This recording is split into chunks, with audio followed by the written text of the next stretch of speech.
they put themselves in a place where they decreed certain things securities, certain things not securities.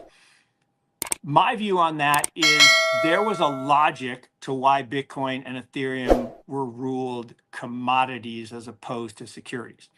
And that's because when you deem something a commodity, you can then have futures contracts against it, which then allow you, as Leo Melamed from the CME said, to tame the price. Because what's happening right now is the reason that Bitcoin hasn't reacted the way people thought post halving is you have massive arbitrage going on between the big dogs who are shorting the futures and buying the underlying ETF. So most of the inflows to those ETFs are not really retail flows and actual purchases. They're just arbitrage to capture the spread between the future and the spot. Crypto family. That was Mark Yusko telling you how the Bitcoin ETFs are being manipulated, and this is why Bitcoin's price could be dropping here as of late. In today's clip, he talks about some of his recent thoughts on Bitcoin and where he sees it going next and the future of crypto. So, highly recommend you guys check this one out all the way to the end. Hit that subscribe button. We have new videos coming out every single day. Let's go ahead and see what Mark has to say here in today's clip.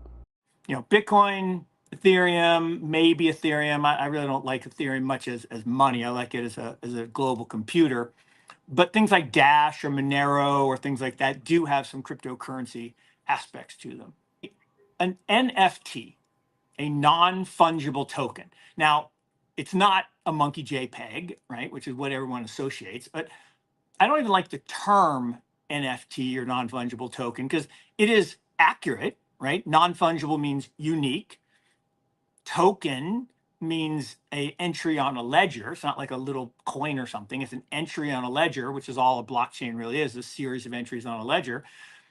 But the difference is blockchains are permanent and immutable.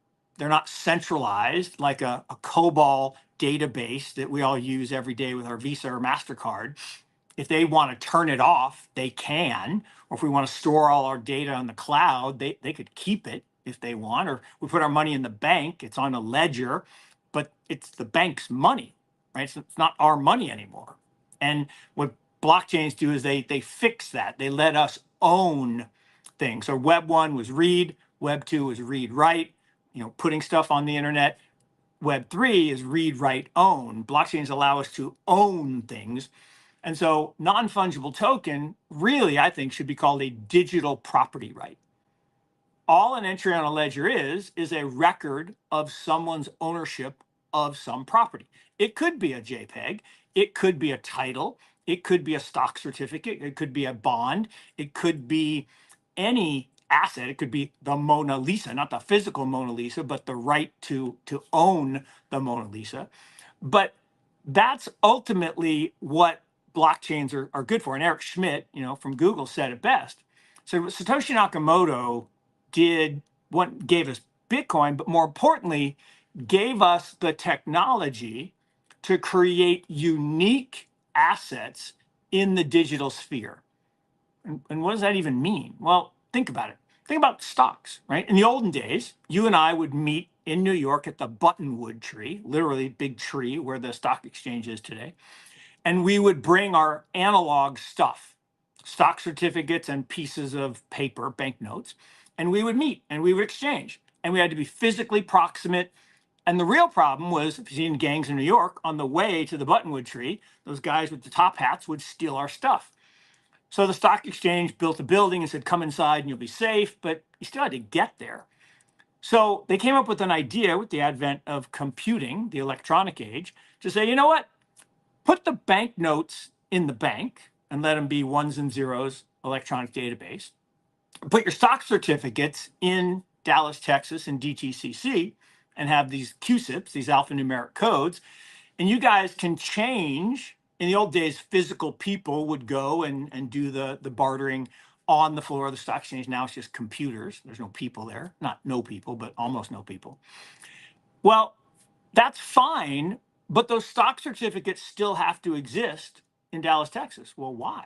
Why not create unique digital assets, entries on a blockchain ledger, and that's the digital age. So we went from the analog age to the electronic age to the digital age, and everything in the world, every stock, every bond, every currency, every commodity, every piece of art, every collectible car, every case of wine, every private business, all $700 trillion of assets will eventually be entries on a blockchain. Blockchains will be the computing platform in which all of us work, and we'll buy and sell assets in the digital realm instead of the electronic realm.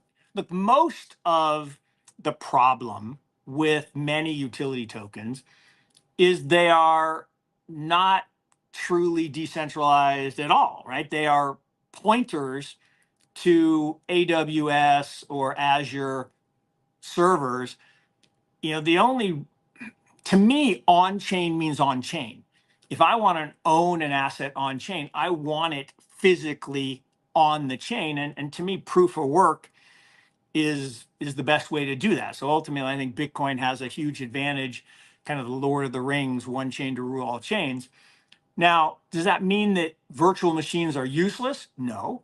Does it mean that I think there are weaknesses in proof of stake and proof of history? Yes. Does it mean that they are more centralized than they should be? Absolutely. What will fix that? More development activity, more nodes, more decentralization. But in the short run, yeah, they are overly centralized comparatively. Yeah, so look, the problem with trying to time the yen implosion, Kyle Bass has been trying to do it for 15 years. 15 years. And there are people that predated him that said, hey, when you get to 100% debt to GDP, you got to collapse. Well, maybe it's 150. Well, maybe it's 180. Well, maybe it's 220. Well, the reality is because of the yen carry trade. And what is the yen carry trade? So if you have interest rates at zero and people from around the world can go borrow money at zero and buy anything with a yield, that's a carry trade. So for years, the yen was the axe in that global carry trade, which was really interesting because other countries could have lowered their rates to zero, which eventually they did. And so there was this period 3 years ago where the yen actually strengthened. You're like, that can't be, right? Everything about this country is imploding except their quality of life. The quality of life is really, really high, especially if you happen to live already in Tokyo. Food's great, apartments are great, it's great quality of life. But short version of the long tail is once the Fed went back to punishing the masses by raising rates, or I should say, unpunishing savers, right? Because by going to zero, you're punishing the savers and you're stealing money from the savers to give it to the rich because they lever up everything. So once they reversed that, the yen carry trade was back, and it has been back as the preferred trade. And so the dichotomy is, you're right. In theory, a country with 226% debt to GDP should implode. The yen should skyrocket out of control, and it should be a really, bad experience. But the demand for yen to fund this global carry trade, which is encouraged, by the way, is almost infinite because the fiat countries keep printing more money. So think about the race to the bottom. Everyone quotes DXY, right? Oh, look how strong the dollar is. No, it's not. It's just less weak than the yen or the euro. If you look at it relative to renminbi, it's actually not strong. So this global race to the bottom is inevitable because of demographics. Demographics are destiny. 65 to 85-year-old people, they don't spend a lot. They tend to save, and they like fixed income. And so what we've seen as Japan first, then Europe, than the US. Every single day, 10,000 people in the United States and Europe turn 65 for the next 7+ years.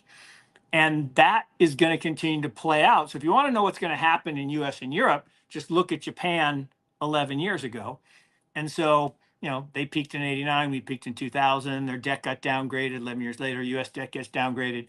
Same kind of things happen. And ultimately, I think the yen is a controlled demolition, not a out of control demolition. And I think the yen carry trade is back to being the most preferred because they're the place that still has zero rate.